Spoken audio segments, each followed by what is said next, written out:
नमस्कार दोस्तों, कैसे हैं आप लोग। उम्मीद करता हूँ खुश होंगे, मज़े में होंगे।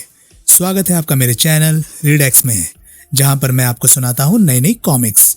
और इसी नोट पर आज की वीडियो शुरू करते हैं। आज की वीडियो में मैं आपको सुनाने वाला हूँ एक नई कॉमिक्स का नाम है देशद्रोही यंग मास्टर। ये कॉमिक्स रिलीज हुई थी गोयल कॉमिक्स के अंतर्गत और इसके लीड रोल में है यंग मास्टर।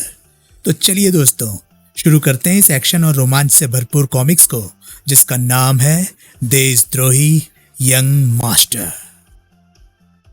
राजनगर की दीवारों पर लगे इन पोस्टरों ने पूरे शहर में खलबली मचा दी थी।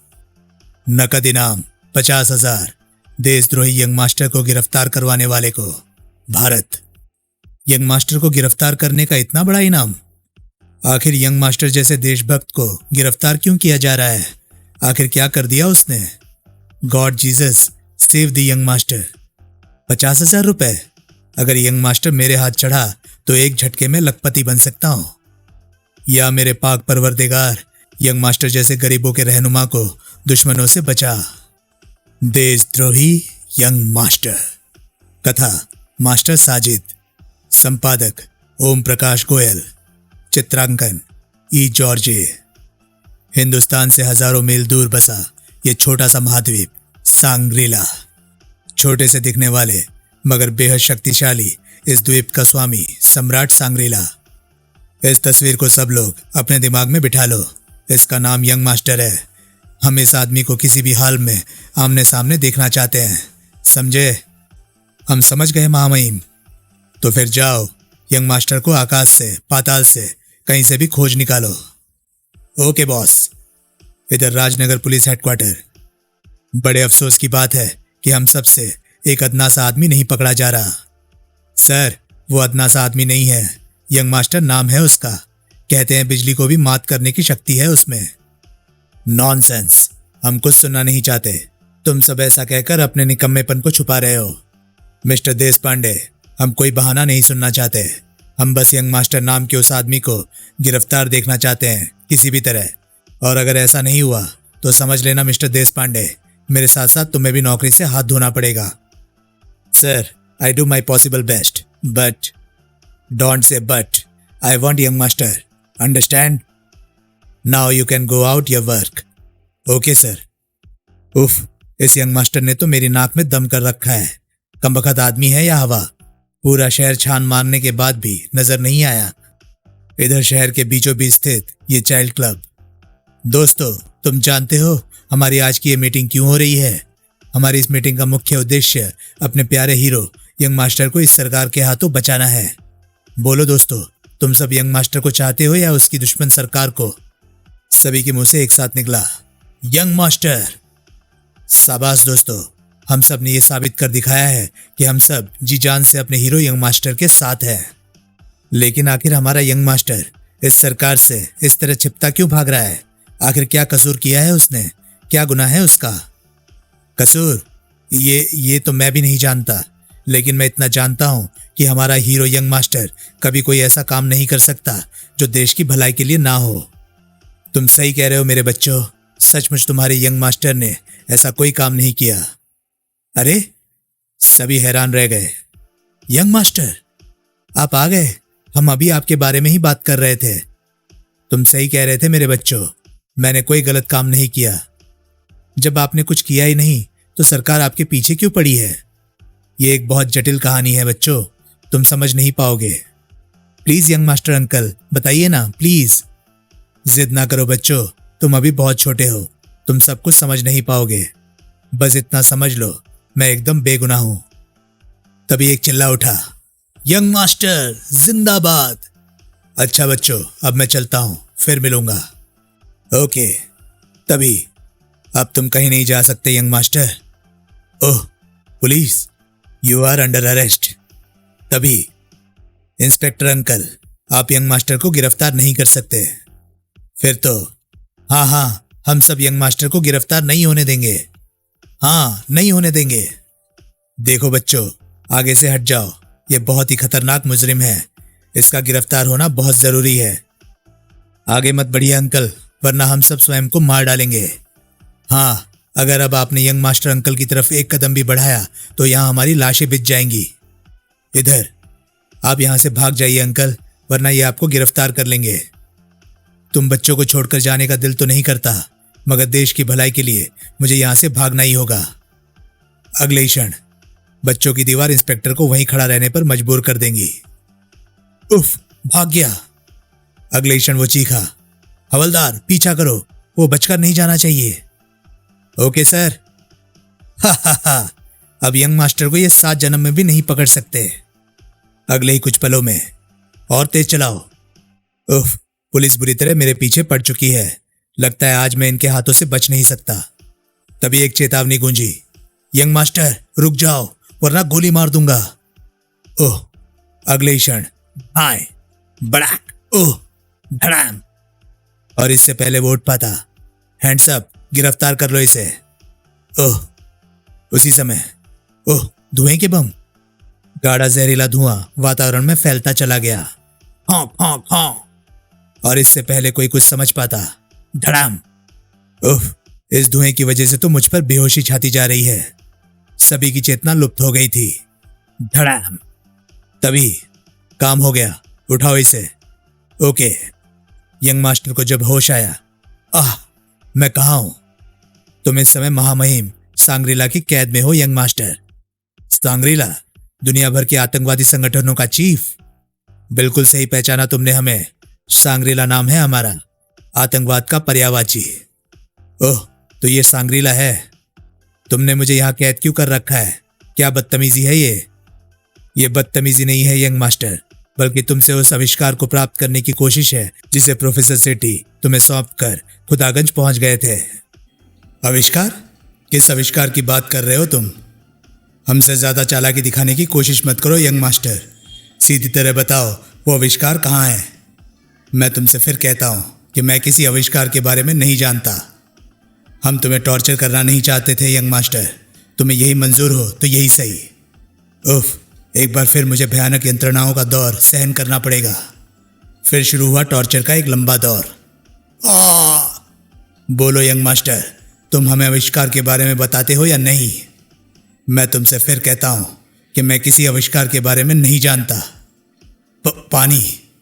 तुम्हें तब तक पानी नहीं मिलेगा जब तक तुम हमारे प्रश्नों का उत्तर नहीं देते। उसकी गर्दन एक और लुढ़क गई। सम्राट, ये तो फिर बेहोश हो गया। इसे दोबारा होश में लाओ और एक ही सवाल दोहराओ, लेकिन ध्यान रहे, ये मरना नहीं चाहिए। इधर सांग्रीला के ही अड्डे पर। मैं ठीक कह रहा हूँ बॉस। यंग मास्टर इस समय सांग्रीला द्वीप के मिलिट्री हेडक्वार्टर में मौजूद है। क्या उसने उस आविष्कार के बारे में बता दिया? अभी नहीं, लेकिन कोशिश जारी है। उसको इतना अधिक टॉर्चर किया जा रहा है कि वो कभी भी टूट सकता है। ठीक, तुम उस पर पूरी नज़र रखो। हम यंग मास्टर के बारे में जल्दी कोई ना कोई एक्शन लेंगे। इधर यंग मास्टर को दोबारा होश में लाया गया था। तुम दोबारा होश में आ गए हो यंग मास्टर। बताओ, वो आविष्कार कहाँ है? तड़प उठा यंग मास्टर। मुझे छोड़ दो, मुझे छोड़ दो, मुझे कुछ नहीं मालूम, मुझे कुछ नहीं मालूम। जाने किस मिट्टी का बना हुआ है कमबख्त। इतने टॉर्चर के बाद तो पत्थर भी बोलने लग जाते हैं। सम्राट को संदेश भेज दो। यंग मास्टर कुछ भी बताने को तैयार नहीं।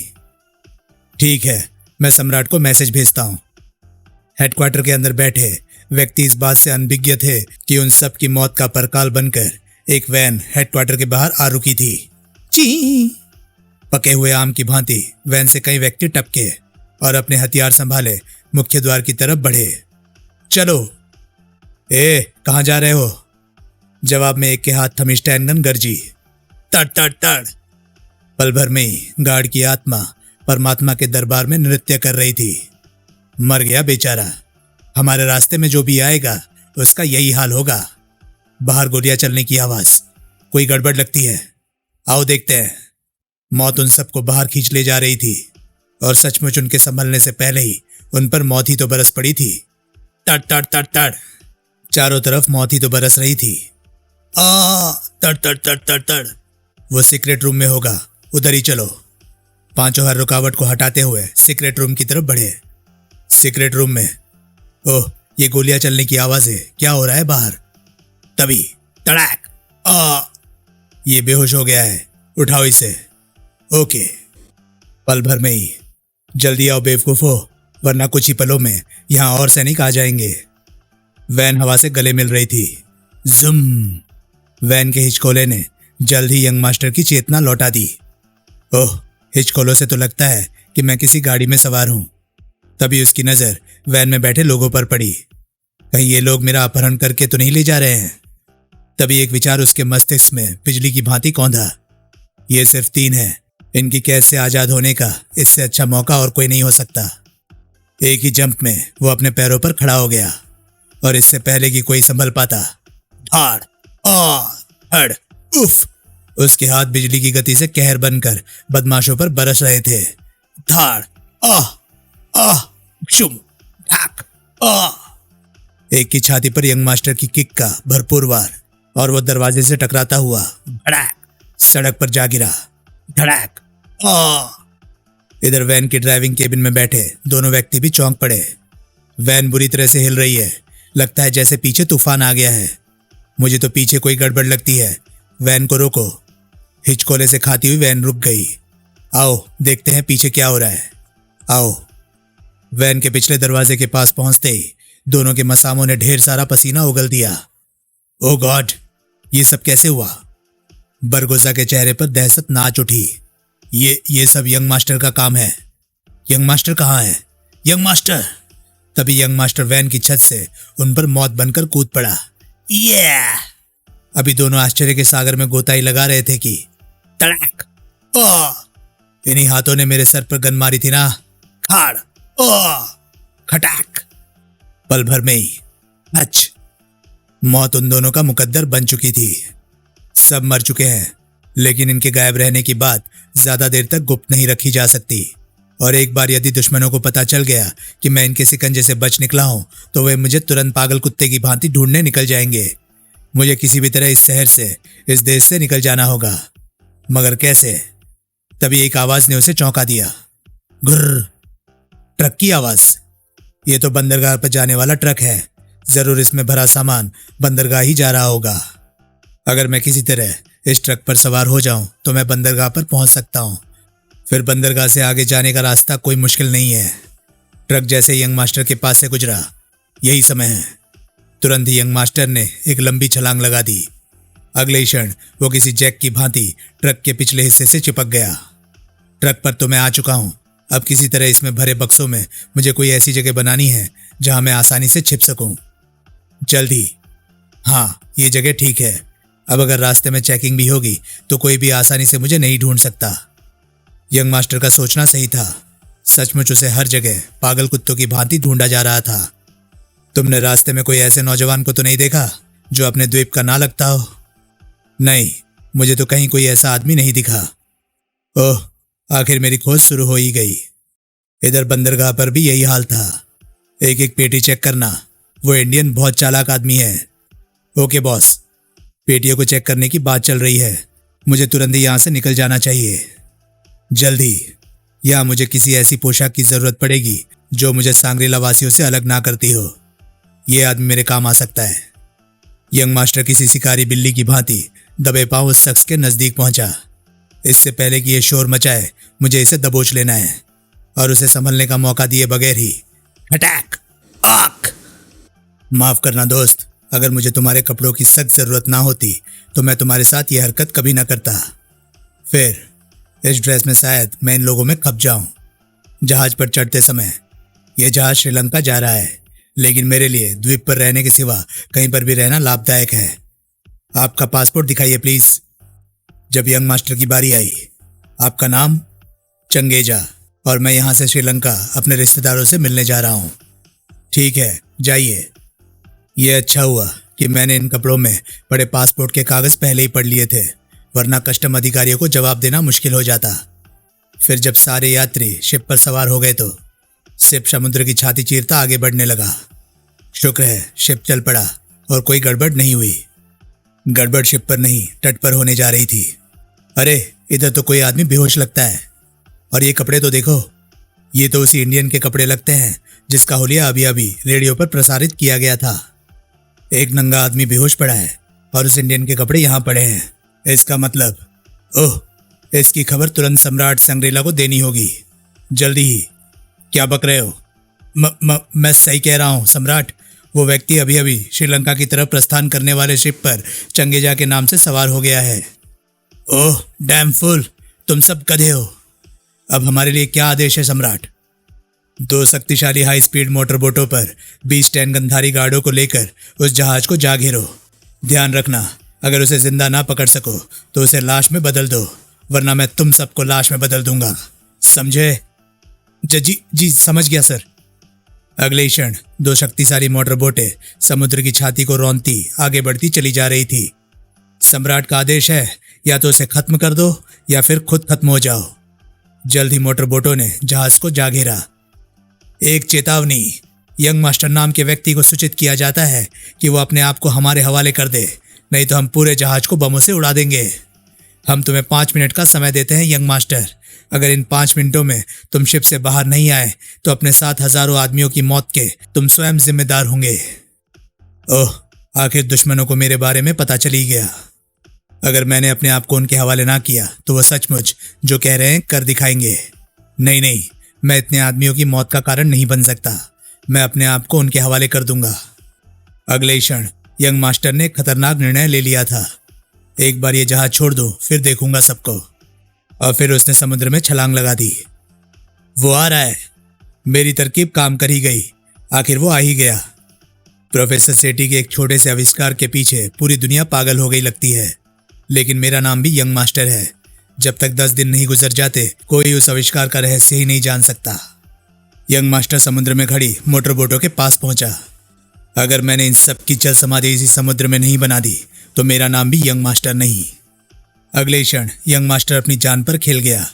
जो हरकत उसके हाथों ने की उसकी किसी को उम्मीद नहीं थी। अरे अरे, इसे तो बोट को पलट दिया। दूसरी बोट पर खड़े गनमैन जैसे नींद से जागे हो। उसे तो बोट को पलट दिया। देख क्या रहे हो मूर्ख, खत्म कर दो इसे। गोलियों की एक बाढ़ यंग मास्टर की मौत का पैगाम लेकर उसकी तरफ बढ़ी। तड़ तड़ तड़ तड़ तड़। मगर यंग मास्टर तो कब का स्थान छोड़ चुका था। फिस फिस। वो तो पानी में घुस गया। अपनी गनों को तैयार रखो, देखता हूं साला कब तक पानी में रह सकता है। उधर उल्टी हुई बोट के गनमैन जीवन और मौत के बीच झूल रहे थे। अरे कोई मुझे बचाओ, मुझे तो तैरना भी नहीं आता, बचाओ। इधर गहरे पानी के नीचे यंग मास्टर। अगर प्राणायाम का अच्छा खासा अभ्यास ना होता तो अब तक पानी में मेरा दम घुट गया होता। फिर वो पास ही खड़ी दूसरी बोट की तरफ तैरने लगा। दूसरी बोट का भी वही हाल करना होगा जो पहली बोट का किया। वो बोट के नीचे पहुंचा। पानी में अत्यधिक शक्ति का प्रयोग तो करना पड़ रहा है, लेकिन फिर भी जान बचाने के लिए यह सब करना जरूरी भी है। बोट पर सवार गनमैनों को लगा कि जैसे तूफान आ गया। अरे बोट पलट रही है। ओह, वो बोट के नीचे पहुंच गया है। क्षण भर में ही छपाक, वो रहा, गोली मार दो साले को। जिसके पास गन थी उसने उसका रुख यंग मास्टर की तरफ करके ट्रिगर दबा दिया, लेकिन अरे गन में तो पानी भर गया। तभी मौत के दूत की तरह यंग मास्टर का शरीर हवा में लहराकर उनसे जा टकराया। यंग मास्टर को मारना इतना आसान नहीं है कुत्तो। धाड़। और फिर मौत ही तो बरसने लगी थी उन सब पर। धाड़। आह आह आह। लाशें भिजती चली गई। पानी लाल होता चला गया। फिर यम का अवतार एक तरफ तैरने लगा। मैं किधर जा रहा हूं मुझे कुछ नहीं पता, मगर इतना पता है कि अगर मैं प्रयास करता रहा तो जल्द ही किसी किनारे पर पहुंच जाऊंगा। Hello hello, I am number 2 speaking सम्राट। सम्राट वो साक्षात मौत है। उसने सबको खत्म कर दिया है। अब वो मूंगा द्वीप की ओर बढ़ रहा है। मूंगा द्वीप। अगले क्षण संग्रीला के मुंह से निकलते ठहाके पूरी छावनी कंपाते चले गए। हा। वो मूंगा द्वीप पर नहीं, नरक की तरफ जा रहा है। वो शायद जानता नहीं कि संग्रीला ने मूंगा द्वीप के चप्पे चप्पे पर मौत बिछा रखी है। मूंगा द्वीप पर कदम रखते ही ना रहेगा यंग मास्टर और ना ही प्रोफेसर सेठी का आविष्कार। हा। क्या था प्रोफेसर सेठी का वो आविष्कार जिसके लिए यंग मास्टर अपने ही देश का अपराधी बन गया था? क्या सचमुच यंग मास्टर देशद्रोही था? क्या मूंगा द्वीप पर पहुंचकर यंग मास्टर मौत से बच सका? प्रोफेसर सेठी के आविष्कार का क्या हुआ? कहां था वो आविष्कार? ऐसे ही कई हाहाकारी प्रश्नों का उत्तर जानने के लिए पढ़िए इस रोमांचकारी कथा का अगला भाग, जिसके एक एक शब्द को पढ़कर आप चौंक उठेंगे रोंगटे खड़े हो जाएंगे आपके। रोमांचकारी कथा और दिल दहला देने वाले चित्रों से सजा शांति का मसीहा। तो दोस्तों, ये थी कॉमिक देशद्रोही यंग मास्टर। ये कॉमिक्स आपको कैसी लगी प्लीज़ कमेंट सेक्शन में अपनी राय मुझे ज़रूर बताएं। और हाँ, अगर आपको मेरे वीडियोस पसंद आ रहे हैं तो प्लीज़ उन्हें लाइक कीजिए और चैनल को सब्सक्राइब कीजिए, क्योंकि मैं ऐसे कंटेंट लाता रहता हूँ। तो चलिए दोस्तों, मैं मिलता हूँ अब आपसे अगली वीडियो में। तब तक के लिए नमस्कार, गुड बाय। सेफ रहिए, खुश रहिए, मज़े करिए।